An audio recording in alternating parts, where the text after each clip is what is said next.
اعوذ باللہ من الشیطان الرجیم، بسم اللہ الرحمن الرحیم۔ مومن کو قرض دینے کا اجر اور ثواب۔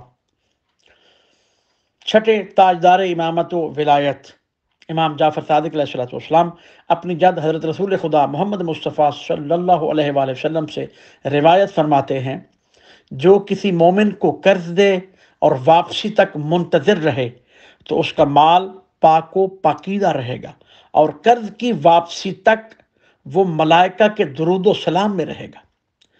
پھر آپ علیہ السلام فرماتے ہیں، جو مسلمان اللہ کی خاطر کسی دوسرے مسلمان کو قرض دے تو قرض کی واپسی تک اللہ اس کے مال کو صدقہ شمار کر کے اس کا ثواب عطا کرتا رہے گا۔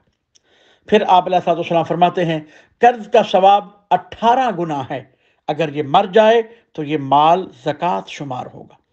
پھر آپ علیہ السلام فرماتے ہیں، میں ویسے دینے کی بجائے قرض دینا پسند کرتا ہوں۔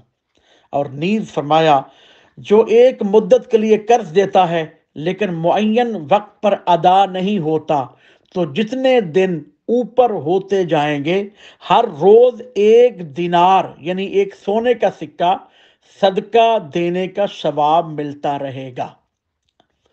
ایک اور روایت میں امام جعفر صادق علیہ السلام اپنی جد حضرت رسول خدا صلی اللہ علیہ وسلم سے روایت فرماتے ہیں، مجھے 1000 درہم ایک مرتبہ صدقہ کے طور پر دینے کے بجائے 2 مرتبہ قرض پر دینا زیادہ پسند ہے۔